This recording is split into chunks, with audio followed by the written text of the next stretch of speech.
Good morning, students. നമുക്കൊന്ന് 12ാമത്തെ question ഒന്ന് discuss ചെയ്യാം. 12 പറയുന്നത് a gambler plays a game of rolling a die with the following rules.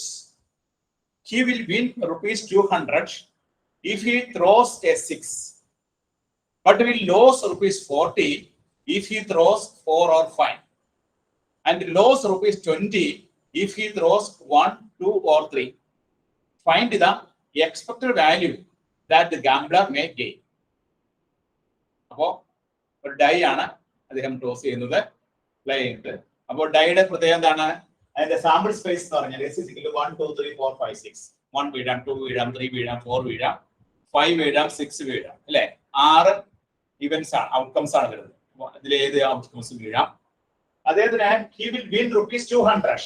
200 കിട്ടുന്നപ്പോഴാണ് if he throws a 6. He will lose ₹40 if he throws 4 or 5. He will lose ₹20 if he throws 1, 2 or 3. കണ്ടുപിടിക്കേണ്ട എന്താണ്? Find the expected value that the gambler may gain. Expected value that the gambler may gain. നമുക്ക് അതെങ്ങനെ ചെയ്യണം നോക്കാം. തന്നിരിക്കുന്ന ക്വസ്റ്റ്യനില് ഇവിടെ ഡൈയുടെ sample space എന്ന് പറയുന്നത് ഇതാണ്. Set of all outcomes. Set of all ഔട്ട്കംസിനെ സെറ്റ് ചെയ്ത് കഴിഞ്ഞാൽ കിട്ടുന്നതാണ് സാമ്പിൾ സ്പേസ്. അപ്പോൾ ഡൈയുടെ കേസിലാകുമ്പോൾ 1, 2, 3, 4, 5, 6 പറയുന്ന കണ്ടീഷൻ ആണ് he will win ₹200 if he throws 6. അപ്പോൾ ത്രോ 6 ആണെങ്കിൽ അതിന്റെ പ്രോബിലിറ്റി എത്രയായിരിക്കും? ഇവിടെ 1/6. അപ്പോൾ 200 ആവുമ്പോൾ 1/6. He will lose ₹40 if he throws 4 or 5.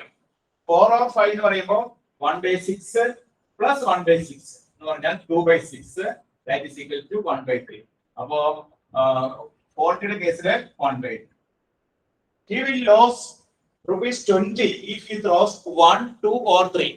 1, 2 or 3 എന്ന് പറയുമ്പോൾ 1/6 plus 1/6 plus 1/6 പ്രോബിലിറ്റി. ഇപ്പോ 1 വീഴാനുള്ള പ്രോബിലിറ്റി 1/6. വീണ്ടും അടുത്ത 2 വീഴാനുള്ള probability 1/6. 3 വീഴാനുള്ള probability 1/6. Number of events divided by total number of events. 1/6, 1/6, 1/6 കൂട്ടി കഴിയുമ്പോൾ 3/6 വരും. That is equal to 1/2. അപ്പോൾ 20യുടെ കേസിൽ 1/2. പ്രോബിലിറ്റി ഡിസ്ട്രിബ്യൂഷൻ ഫംഗ്ഷൻ നമ്മൾ ആദ്യം എഴുതാം. ഇതാണ് പ്രോബിലിറ്റി ഡിസ്ട്രിബ്യൂഷൻ ഫംഗ്ഷൻ. ആദ്യം പ്രോബിലിറ്റി ഡിസ്ട്രിബ്യൂഷൻ ഫംഗ്ഷൻ എഴുതി വെച്ചു. അപ്പൊ പ്രോബിലിറ്റി ഡിസ്ട്രിബ്യൂഷൻ ഫംഗ്ഷനിലെ -40 ആവുമ്പോൾ അത് f(x) എത്രയാണ്? 1/3 ആണ്. -20 ആവുമ്പോൾ കിട്ടുന്ന പ്രോബിലിറ്റി 1/2 ആണ്. 200 ആവുമ്പോൾ 1/6 ആണ്. നമ്മൾ ഡൈയുടെ റൂൾ വെച്ചിട്ടാണ് ചെയ്യുന്നത്. ഡൈയിൽ കിട്ടുന്ന സാമ്പിൾ സ്പേസ് 1, 2, 3, 4, 5, 6 ആണ്. അതിൽ ₹200 അദ്ദേഹത്തിന് കിട്ടുമ്പോൾ if he throws 6 ആണ്. ഒരു 6 കിട്ടിയാൽ മതി. 6 കിട്ടണമെങ്കിൽ അതിന്റെ പ്രോബിലിറ്റി 1/6 ആണ്.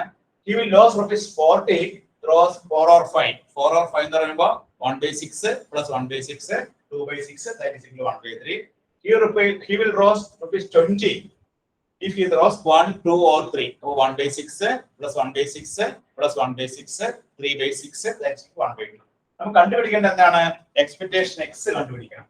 എക്സ്പെക്ടേഷൻ x എന്ന് പറഞ്ഞാൽ എന്താണ്? സിഗ്മ x f(x) എന്ന് പറഞ്ഞാൽ എന്താണ്? -40 into 1/3 plus -20 into 1/2 plus 200 into 1/6. So എന്ത് കിട്ടും? -40/3 plus -20/2 plus 200 divided by 6. ഇത് നമുക്ക് ഒന്നുകൂടി സിംപ്ലിഫൈ ചെയ്യുമ്പോൾ LCM നമുക്ക് LCM 6 എടുക്കാം. 6ൽ 3 എത്ര പ്രാവശ്യം വന്നു? 2 പ്രാവശ്യം -80 വരും. Then ഇവിടെ 3 വരുമ്പോൾ -60 പ്ലസ് 6 പ്രാവശ്യം 200. അപ്പോ 8 14 140 140 200 വരുമ്പോൾ 60/6. Therefore the final answer will be 10.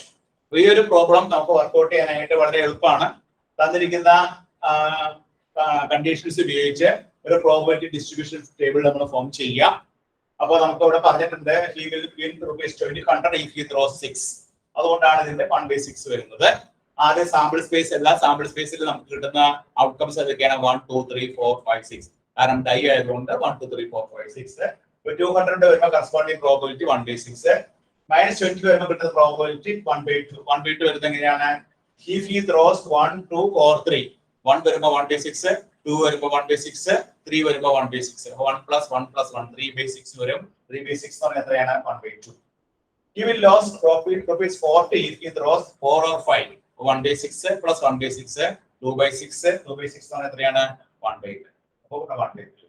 f(x)ന്റെ value 1/3 വരും, 1/2 വരും, 1/6. അപ്പോൾ ഡിസ്ട്രിബ്യൂഷൻ ഫംഗ്ഷൻ ടേബിൾ നമ്മൾ ഫോം ചെയ്തു. ഇനി നമുക്ക് ഇതിൽ കണ്ടുപിടിക്കേണ്ടത് എക്സ്പെക്ടേഷൻ ആണ്. എക്സ്പെക്ടഡ് വാല്യൂ ഓഫ് x ആണ്. അപ്പോൾ എക്സ്പെക്ടേഷൻ x എന്ന് പറഞ്ഞാൽ sigma x f of x ആണ്. അപ്പോൾ -40 into 1/3. ഈ -40 നെ അതിന്റെ പ്രോബബിലിറ്റി ആയിട്ട് മൾട്ടിപ്ലൈ ചെയ്യാം. -40 into 1/3 plus -20 into 1/2 plus 200 into 1/6. അങ്ങനെ ചെയ്ത് കഴിയുമ്പോൾ നമുക്ക് -40/3 -20/2 200/6. കോമൺ LCM 6 എടുക്കുന്നു. 6 ൽ 3 2 പ്രാവശ്യം. അപ്പോൾ നമുക്ക് 8 വരും. 6 ൽ 2 3 പ്രാവശ്യം 60 വരും. -60. 6 ഒരു പ്രാവശ്യം 200. അപ്പോൾ 200 ഉം 8 6 150. അപ്പോൾ നമുക്ക് 60 6. Therefore final answer will be 10. Okay, എഴുതിയെടുത്തോളൂ.